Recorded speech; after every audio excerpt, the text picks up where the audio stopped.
네, 안녕하세요. 전 신세계서울병원의 척추센터에서 근무하고 있는 김동욱 원장입니다. 척추센터에서 진료 보시는 환자분들 중에서 소수의 환자분들은 유합술이라고 하는 수술을 권유받게 되실 겁니다. 유합술, 마디를 붙이는 수술이고 척추 수술 중에서는 상대적으로 큰 수술로 알려져 있어서 많은 환자분들이 좀 다소 부담감을 가지실 텐데요. 많은 환자분들이 유합술의 방식이 굉장히 다양히 있다는 거, 그런 사실은 잘 모르시는 분들이 많습니다. 오늘은 굉장히 여러 가지 척추체 유합술의 방법 중에서 사측방, 요추란 척추체 유합술이라는 수술에 대해서 소개드리고자 합니다.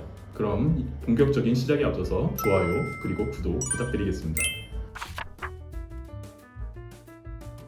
일단 관절에 대해서 말씀드리면 뼈하고 뼈가 만나는 부위를 관절이라고 합니다. 허리에도 척추에도 굉장히 여러 가지 뼈들이 있습니다. 그래서 자연스럽게 뼈하고 뼈가 만나는 관절들의 집합체로 척추가 이루어지게 됩니다. 유합술이라고 하는 수술은 관절을 못 움직이게 붙여버리는 수술을 얘기합니다. 이거는 척추뿐만 아니라 여러 가지 관절들에서 시행하는 수술입니다. 그래서 관절이 움직임으로써 생기는 여러 가지 문제점을 해결할 수 있는 굉장히 강력한 수술 중에 하나입니다. 허리에서 할 수 있는 유합술도 굉장히 여러 가지 종류가 있는데 그 중에서 우선 척추체간 유합술이라고 하는 수술은 일반적으로 앞쪽에 있는 디스크라고 하는 구조물을 제거한 다음에 그 해당 위치에 자가골이라든지 아니면 케이지라고 하는 인공 물질 등을 넣어서 채워넣고요. 뒤쪽으로 해가지고 척추경 나사못이라고 하는 나사를 삽입, 고정해가지고 척추의 마디를 견고하게 붙이는 수술을 이야기합니다. 이 유합술에 대해서 얘기를 들으시면 어떤 분들이 유합술이 필요할까 이런 궁금증이 드실 수도 있는데요. 사실 이거는 굉장히 방대한 주제여서 다음 기회에 다시 말씀드리도록 하겠습니다.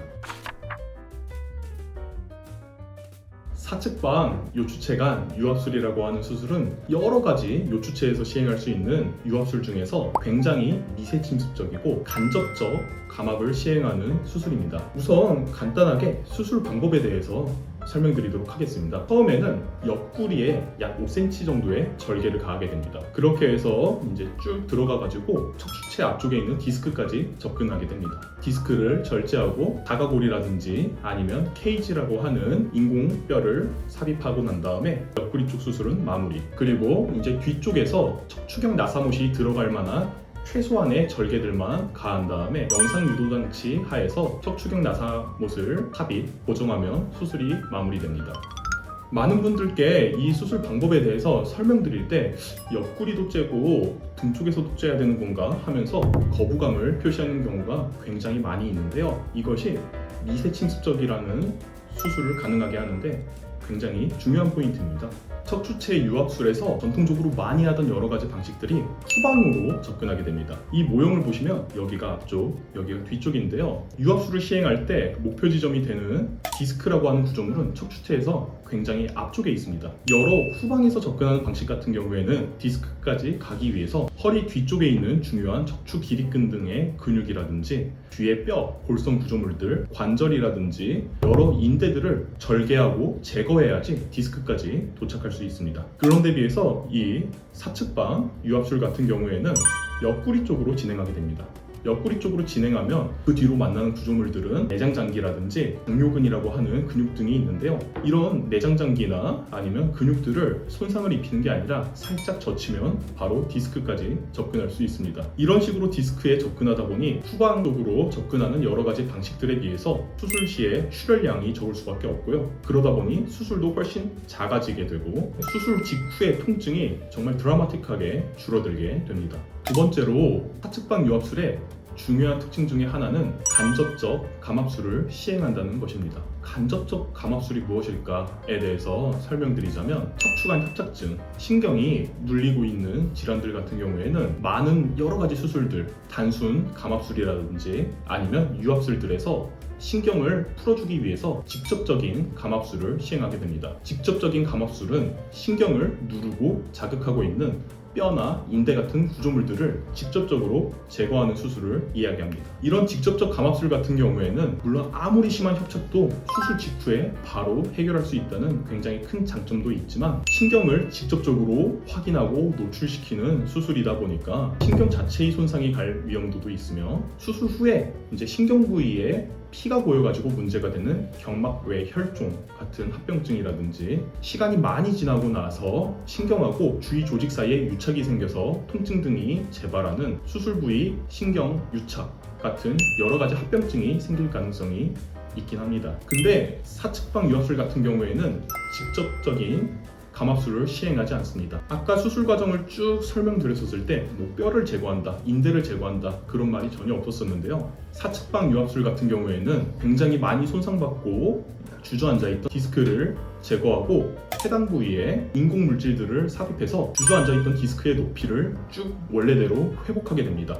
그러면 덩달아서 주저앉아있던 관절이 회복되게 되고요. 이런 경우에는 시간이 지나면서 신경을 누르고 있던 주변부의 인대라든지 여러 가지 조직들이 다시 원래 위치를 되찾고 시간이 지나면 리모델링이라고 하는 과정을 통해서 두께도 다시 얇아지게 됩니다. 이러한 간접적 감압술을 시행함으로써 아까 말씀드린 직접적 감압술을 시행했을 때 발생할 수 있는 여러 가지 합병증이 발생할 가능성이 없습니다. 이거는 굉장히 강력한 장점이기도 하고 어떻게 보면 약간의 한계점일 수도 있는데 어떤 게 한계점이라고 하는 건지는 이따가 다시 말씀드리도록 하겠습니다. 그리고 또 다른 중요한 장점으로서 디스크가 존재하는 위치에 케이지라고 하는 인공물질 등을 넣을 때 뒤에서 넣는 게 아니라 옆 또는 앞쪽에서 넣다 보니까 상대적으로 커다란 케이지를 넣을 수 있습니다. 그럴 경우에 여러 가지 장점이 있는데요. 우선 수술 부위의 안정성을 굉장히 효과적으로 가져갈 수 있고요. 그리고 허리의 전만이라고 하는 앞쪽으로 볼록 튀어나오고 뒤쪽으로 움푹 들어가는 허리 건강에 굉장히 중요한 커브, 이런 커브를 수술 전에 비해서 수술 후에 보다 효과적으로 회복할 수 있게 됩니다.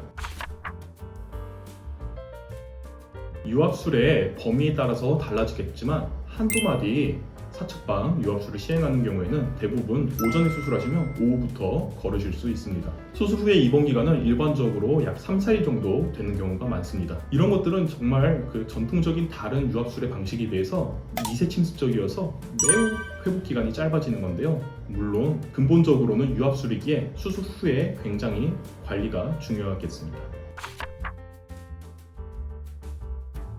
네, 꼭 그렇지는 않습니다. 이 수술이 다소 제한되는 경우도 분명히 있긴 하고요. 굉장히 그 전문적인 판단이 필요한 영역이라고 생각되는데요. 아까 전에도 말씀드렸듯이 이 수술 같은 경우에는 간접적인 감압술을 시행하게 됩니다. 간접적인 감압술을 시행하다 보니 아무래도 협착증이 굉장히 심한 경우, 특히 황색인대 고락증 등의 병변을 심하게 동반된 경우에는 간접적인 감압술만으로는 감압의 정도가 부족한 경우가 생길 수도 있습니다. 그런 경우에는 다른 유압술의 방법을 생각해보거나 또는 사측방 유압술을 시행한다고 하더라도 후방 등에서 직접적인 감압술의 동반이 필요한 경우입니다. 그리고 또 옆구리 쪽을 통해서 수술을 진행하다 보니까 이전에 복부 쪽에 수술을 받으신 분들 같은 경우에는 수술이 제한되는 경우가 간혹 있습니다. 예전에 복부 쪽에 수술을 받으셨으면 복부 수술로 인한 유착이 생겨가지고 이런 수술이 어려워지는 경우가 간혹 있는데요. 그래도 요새는 복부 수술도 많은 경우에 복강경으로 최소한의 절개를 통해서 받다 보니까 복부 수술력이 문제가 되는 경우는 거의 보지 못했습니다.